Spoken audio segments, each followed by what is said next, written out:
அப்போ நடக்கும் பொழுது நானும் அந்த மேடையில் இருந்தபோது அவர் சூப்பர் ஸ்டார் வந்து என்னை பார்த்துருக்கிறார். அதுக்கு அடுத்த நாள் சாயங்காலம் மன்னன் வெற்றி விழா ஷீல்டு கொடுக்குறாங்க. அப்போ எங்களுக்கு ஒரு 15 நிமிஷம் தான் அப்பாயின்மெண்ட்டுன்னு சொல்லி எங்களை வரவழைச்சாங்க. பட் எங்கள்கிட்ட 1 மணி நேரம் பேசிக்கிருந்தார். நியாயமாக சொன்னார். அதாவது என்ன சொன்னார்னா, நான் பல முறை சொல்லியிருக்கேன், பாட்ஷா படத்தோட டோட்டல் ஆடியன்ஸை நீங்கள் ஏவிஎம்ல கேட்டு தெரிஞ்சுக்கோங்க. அதை இது வரைக்கும் எந்த தமிழ் படமும் இது வரைக்கும் பண்ணவே டச் கூட பண்ணல. எனக்கு இன்னொரு பேர் இருக்கு.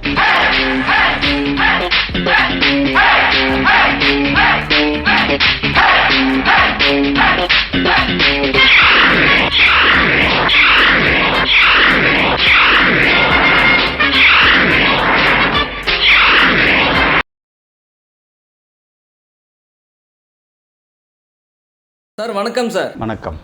Super one Rajini recent voice channel சார்பாக ஒரு ப்ரோக்ராம் பண்ணிக்கிட்டு இருக்கோம். ரஜினிகாந்தோடைய வாழ்க்கை வரலாறு திரைப்படங்கள் ரீதியாக, திரையரங்கள் ரீதியாக நீங்கள் பார்த்து வளர்ந்த முதல் ரஜினிகாந்த் படம் எது சார்? எனக்கு அது சரியான பொல்லாதவன் பார்த்துருக்கேன், பில்லா பார்த்துருக்கேன், ரங்கா பார்த்துருக்கேன், காளி, ஜானி, நிறைய படங்கள் பார்த்துருக்கேன். எது ஃபஸ்ட்டு படம்னுலாம் எனக்கு ஞாபகத்தில் உள்ளபடியே இல்லை. சார் உங்கள் திரையரங்கில் வந்து நீங்கள் ரிலீஸ் பண்ண முதல் ரஜினி படம் சார்?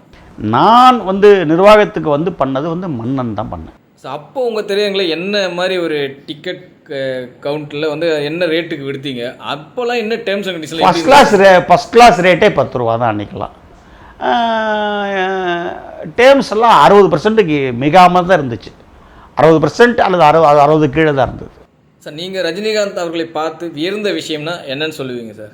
அவருடைய ஒரு ஒரு ஒரு ஒரு ஒரு ஓயாத ஒரு உழைப்பு, ஒரு அந்த அந்த சப்ஜெக்டில் அவர் காட்டக்கூடிய ஒரு அர்ப்பணிப்பு, அதெல்லாம் வந்து ஒரு பெரிய ஒரு விஷயந்தான். எனக்கும் அவருக்கும் பழக்கங்கிறதே 91 ஜெயலலிதா மேடம் ஆட்சிக்கு வர்றாங்க. ஆட்சிக்கு வந்த உடனே நாங்கள் ஒரு பாராட்டு விழா நடத்துகிறோம். அநேகமாக அது கலைவாணர் அரங்கமாக எங்கன்னு எனக்கு ஞாபகம் இல்லை. அப்போ நடக்கும் பொழுது நானும் அந்த மேடையில் இருந்தபோது அவர் சூப்பர் ஸ்டார் வந்து என்னை பார்த்துருக்கிறார். அதுக்கு அடுத்த நாள் சாயங்காலம் மன்னன் வெற்றி விழா ஷீல்டு கொடுக்குறாங்க. நம்ம தேட்டருக்கும் ஷீல்டு கொடுத்தபோது அப்போ சார் வந்து பேசிக்கிட்டு இருந்தார். இது மாதிரி நேற்று உங்களை பார்த்தேன்னு தம்பினார். எனக்கு அவருக்கு அப்போ ஒரு அறிமுகம்லாம் கிடையாது. அப்போ இது மாதிரி என்னது விளக்கம் அப்படின்னு சொன்னோன்னா அப்போ ரொம்ப நேரம் பேசிக்கிட்டு இருந்தார். நான், ரஜினி சார், லதா மேடம், அவங்க 3 பேர் உட்காந்துருக்க ஃபோட்டோ கூட எங்கிட்ட இருக்குது. அது மன்னன் படத்தில் எடுத்த, மன்னன் ஃபங்க்ஷனில் எடுத்த படம். பிரமு வந்து ரொம்ப நேரம் பேசிக்கிட்டு இருந்தார். அப்படி ஒரு எங்களுக்குள்ள ஒரு அறிமுகம் ஏற்பட்டுச்சு. அதுக்கப்புறம் பல அந்த தயாரிப்பாளர் சங்கம் நடத்துகிற விஷயங்கள், போராட்டங்கள், அந்த நடிகர் சங்கம் நடத்தக்கூடியதில் வந்து திரையரங்க உரிமையாளர் சங்கத்தின் சார்பாக நான் பல முறை அது கலந்துக்கிட்டு இருக்கும்போது அவர்கிட்ட பல முறை உரையாடி இருக்கேன், பேசியிருக்கேன். ரஜினிகாந்த் அவர்கள் வந்து நீங்கள் பர்சனலாக ஏதாச்சும் பேசியிருக்காரா சார் உங்ககிட்ட?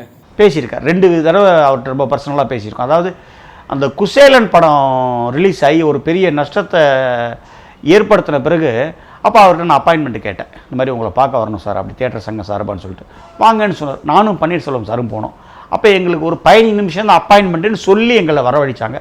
பட் எங்கள்கிட்ட 1 மணி நேரம் பேசிக்கிருந்தார். நியாயமாக சொன்னார். அதாவது என்ன சொன்னார்னா, நான் சொன்னேன் சார், நீங்கள் முதல்ல வந்து அந்த படத்தில் நான் கெஸ்ட் ரோல் மாதிரி தான் பண்ணியிருக்கேன், அதனால் அது ஒரு பெரிய இதுவாக எடுத்துக்க வேண்டாம்னு நீங்களே பேசுனீங்க. ஏதோ ஒரு மீட்டிங்கில் ஏதோ ஒன்று பேசினார். திரும்ப அதுக்கு அடுத்த ஒரு 2 நாள் கழித்து பாலச்சந்தர் சார் சைட்லேருந்து ஏதோ ஒரு ப்ரெஷர் வந்த பொழுது அந்த படத்தில் நான் முழு இது பண்ணியிருக்கேன், எனக்கு கொஞ்சம் அதிகமான ரோல் இருக்குது அப்படின்லாம் நீங்கள் சொன்னீங்களே சார், அதுதான் இவ்வளோ பெரிய தடுமாற்றத்துக்கு ஒரு பெரிய காரணம் அப்படின்னு சொன்னேன். அப்போ அந்த காவேரி இஷ்யூ சம்மந்தமாக ஏதோ ஒரு தமிழ்நாட்டை ஆதரித்து ஒரு அறிக்கையோ அல்லது ஏதோ ஒரு கருத்தோ அவர் தெரிவிச்சிருந்தார். அப்போ நான் கேட்டேன், இதனால தான் கர்நாடகாவில் ஓடலையா அப்படின்னு கேட்டேன். அப்போ கர்நாடகாவில் இதனால தான் ஓடலைன்னு நீங்கள் சொல்கிறீங்க, ரைட்டு ஸ்ரீதர், அப்போ தமிழ்நாட்டில் ஓடி இருக்கணும்ல அப்படின்னு அந்த மறுகேள்வி என்கிட்ட கேட்டார். அதுக்கப்புறம் அந்த தயாரிப்பு நிறுவனம், பிரமிட், சாய்மிரா, பாலச்சந்தர் சார், வாசு எல்லாரும் சேர்ந்து ஒரு தொகை போட்டு எல்லாருக்கும் நஷ்டஈடு கொடுத்தாங்க. எல்லா தியேட்டருக்கும் அதில் காம்பன்சேட் பண்ணப்பட்டது. அந்த உயர்ந்த உள்ள அவருக்கு இருந்தது சார். அதே மாதிரி என்னென்னா, அவர் வந்து சொந்த தயாரிப்போ இல்லை ஒரு ரிலேட்டிவ் தயாரிப்பில் நடித்த படங்களுக்கு தோல்விகரமாக அமைந்த அந்த படத்தோடைய பணத்தை யாரும் வந்து நஷ்டமாகிக்கூடாதுன்னு திருப்பி கொடுத்தாரு. அதெல்லாம் வந்து அந்த தயாரிப்பாளருக்கு தான் தெரியும், அதை பற்றி எனக்கு தெரியாது. இப்போ எல்லாருமே ஒரு அக்கறை உள்ளவர். அந்த நம்ம டைரக்டர் சங்கர் சாருடைய படம் அறிவழகன் டைரக்ஷன், அந்த ஈரம்னு ஒரு படம், அந்த ஈரம் படத்தோட ஆடியோ ரிலீஸுக்கு அப்போ நானும் அழைக்கப்பட்டிருந்தேன். அவருடைய க்ளோஸ் ரிலேட்டிவ் மிஸ்டர் பாலாஜின்னு இருந்தாங்க. அந்த உயிர் படத்தோட ஒரு ப்ரொடியூசர் அவர். அப்போ அவர் எனக்கு ரொம்ப நெருக்கமான ஒரு நண்பர் அவர். அப்போ அந்த ஃபங்க்ஷனுக்கு போயிருந்தோம். இப்போ என் பக்கத்தில் தான் ரஜினி சார் வந்து உட்காந்துருந்தார். எங்களுக்கு பின்னாடி சீட்டில் நம்ம எஸ்எஸ் ராஜமௌலி டைரக்டர் இருக்கார்ல, அவரோட ஃபாதர் என்னமோ ஒரு பேர் விஜயேந்திர பிரசாத், அவர் கூட இருந்தார். அப்போ நான் ரொம்ப நேரம் வச்சுருந்தேன். அப்போ கோவா படத்தை பற்றி ரொம்ப நேரம் கேட்டார். கோவா படம் என்ன பண்ணியிருக்கு, எப்படி போயிருக்கு, என்ன எதுன்னுலாம் கேட்டார். எனக்கு முதல்ல புரியல. அதுக்கப்புறம் தான் அவங்க மகள் வந்து அதில் சம்மந்தப்பட்டிருக்காங்கன்றது எனக்கு அந்த ஞாபகம் அதுக்கப்புறம் தான் வந்துச்சு. அவங்க அவரோட பிள்ளைகள் மேலே அவருக்கு ஒரு மிகப்பெரிய ஒரு ஒரு ஒரு அன்பு அவருக்கு உண்டு. சார், இப்போ ரஜினிகாந்த் அவர்கள் வந்து கிட்டத்தட்ட 50 வருடங்கள் வந்து வந்துருச்சு தமிழ் சினிமாவுக்கு. அவர் வந்து 50 வருடங்கள், குறிப்பாக சொல்லப்போனால் இன்றும் கதாநாயகனாக திகழ்ந்துட்டு இருக்காரு. ஒரு தமிழ் சினிமா இல்லை, உலக சினிமா வரலாறுலேயே ஒரு நடிகர் வந்து 50 வருடமாக கதாநாயகனாக நடிக்கிறது, இது வந்து ஒரு பெரிய விஷயம். அவர் இந்த மாதிரி பண்ணுறது.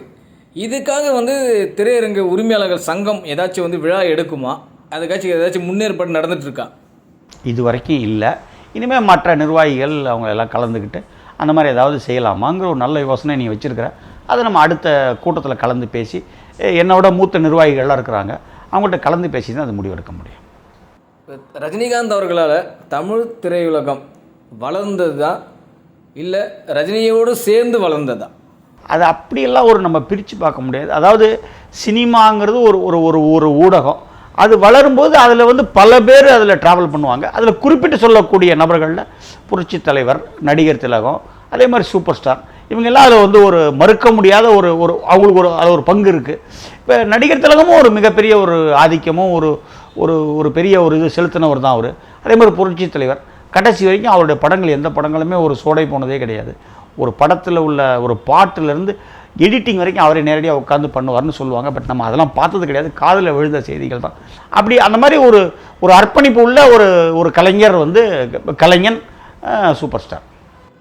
ரஜினிகாந்த் வந்து எப்போதாவது வந்து இந்த வசூல் விவரங்களில் தலையிட்டிருக்காரா? திரையரங்கள் எப்படி போகுது, என்ன போகுது அப்படின்ற மாதிரி உங்களுக்கு நாலேஜ் தெரிஞ்சு இந்த மாதிரி என்ன நிகழ்வு நடந்திருக்கா? கேட்டிருக்கார் சார், கேட்டிருக்கார்.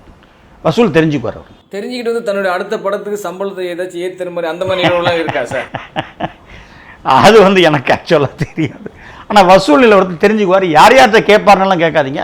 அது அவங்க ஒரு 3-4 பேர்கிட்ட கண்டிப்பாக வசூல் நிலவரத்தை கேட்டு தெரிஞ்சுக்குவார். ஆனால் இதை வச்சு அடுத்த படத்துக்கு சம்பளத்தை ஏற்றுவார்.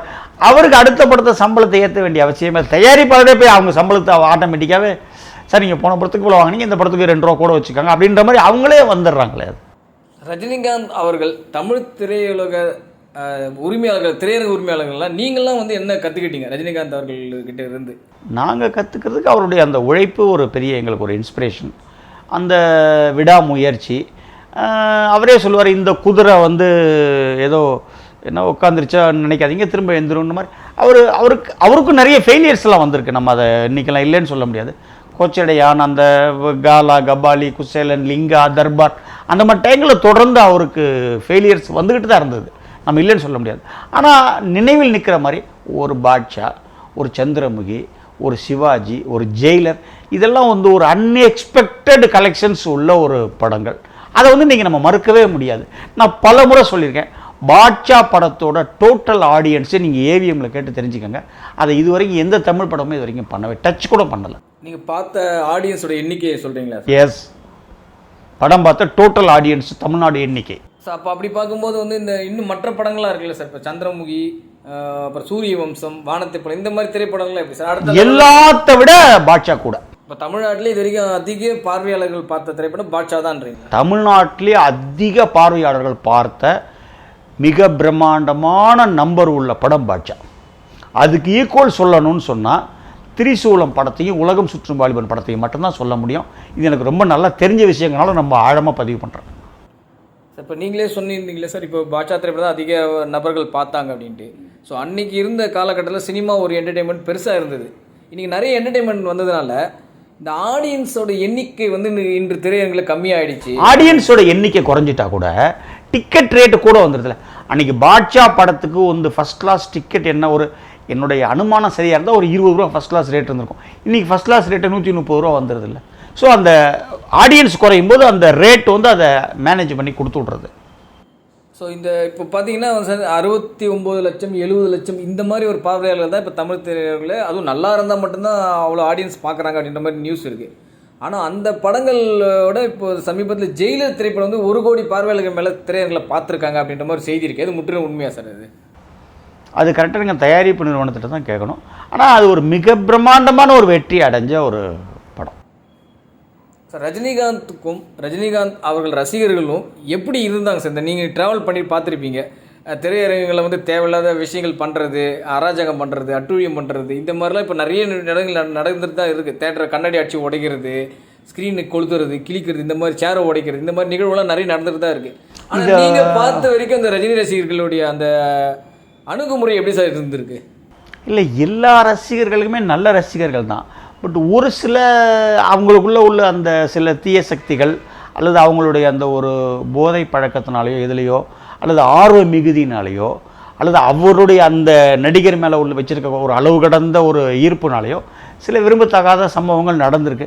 ஆனால் அது ஒவ்வொரு முறையும் அந்த சம்பவங்கள் நடக்கும்போது நான் கண்டிச்சிருக்கேன். அது யாருடைய ரசிகர்களாக இருந்தாலும் அது வந்து திரையரங்கத்துக்கும் சரி வேற ஒரு இன்னொருத்தருடைய சொத்துக்கும் ஒரு மிகப்பெரிய சேதத்தை ஏற்படுத்தக்கூடாது. அது தப்புன்னு நான் அன்றைக்கே அந்த நிகழ்ச்சி நடந்த அந்த ஸ்பாட் நான் கண்டிச்சிருக்கிறேன். நான் அது இந்த மாதிரி உங்கள் திரையங்கள் ஏதாச்சும் ரஜினி படங்கள் இல்லை இல்லை இல்லை இல்லை சார், இந்த படங்கள்லாம் நம்ம பார்த்துருக்கோம். ரஜினி படங்கள்லாம் பெட்டி தீட்டும்போது திருவிழாவுக்கு தேர் எடுத்துகிட்டு வர மாதிரி வந்திருப்பாங்க. நீங்கள் பார்த்துருப்பீங்க, நிறைய படங்கள் அந்த மாதிரி காட்சிகளே வைப்பாங்க. ரஜினி படம் பெட்டி வரும்போதே வந்து ட்ரம்ஸ் அடிச்சுட்டு மேலே அடிச்சுலாம் தூக்கிட்டு வருவாங்க.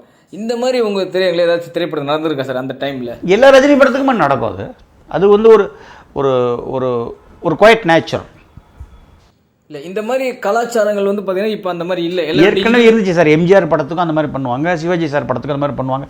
அதெல்லாம் இருந்தது தான். அதெல்லாம் ஒன்றும் அது இல்லவே இல்லைன்னு சொல்ல முடியாது. பெரிய கட் அவுட்டு, அந்த கட் அவுட்டுக்கு அந்த பாலாபிஷேகம் படம் இதெல்லாம் இப்போ ரீசெண்டாக வந்த நாட்களில்.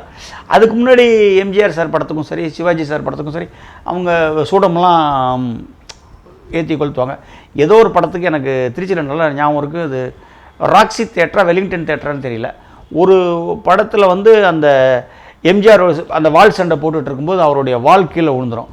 உடனே அந்த படம் பார்த்துட்டு இருந்தவங்க டக்குன்னு அந்த அருவாளை தூக்கி இதை வச்சுக்க தலைவான்னு தூக்கி எறிஞ்ச சம்பவங்கள்லாம் உண்டு. அப்போ அதை அப்படியே உண்மைன்னு நம்பி அதை, ஏன்னா அன்னைக்கு இவ்வளோ சமூக ஊடகங்கள் இவ்வளோ இதெல்லாம் இல்லை அன்னைக்கு. அது ஒரு பெரிய காரணம்னு நான் நினைக்கிறேன். நான் ரஜினிகாந்த் அவர்கள் மேலும் மேலும் படங்கள் நடிக்கணும் அப்படின்னு ஆசைப்பட்றீங்களா? அவர் உடல்நிலையை பார்த்து பரவாயில்ல, அவர் நல்லா இருந்தாலே போதும், ரெஸ்ட் எடுக்கணும் அப்படின்னு ஆசைப்படுறீங்க? இல்லை, அதாவது அவர் மேலும் படங்களை நடிக்கணும், சினிமா ஓடணும் அப்படிங்கிறது தனிப்பட்ட என்னுடைய ஆசை. ஆனால் அவருடைய உடல்நிலையை கருதி அதில் என்ன அவர் முடிவெடுக்கணும்னு அவர் நினைக்கிறார், அது அவர் தான் அந்த முடிவெடுக்கணும். அவர் குடும்பம் சம்மந்தப்பட்ட விஷயம் அது. அதில் எங்களுக்கு கருத்து, நான் என் தனிப்பட்ட முறையில் கருத்து சொல்லவும் கூடாது, கருத்து சொல்கிறது நியாயமும் இல்லை. அவர் போதும்னு நினைக்கிற வரைக்கும் நடிக்கலாம். Sir, thank you very much sir. இந்த சூப்பர் ஒன் ரஜினி ப்ரோக்ராமில் நீங்கள் பல விஷயங்களை சுவாரஸ்யமாக சொன்னீங்க. கண்டிப்பாக இது மக்களுக்கும் ரசிகர்களுக்கும் பிடிக்கும்னு நம்புகிறோம். நாம் மீண்டும் பயணிப்போம் sir. Thank you very much sir. நன்றி. நான் வீழ்வேன் என்று நினைத்தாயோ? இது போல பல வீடியோக்களை கண்டு மகிழ எங்களது ரீசன்ட் வாய்ஸ் சேனலை மறக்காம சப்ஸ்கிரைப் பண்ணுங்க.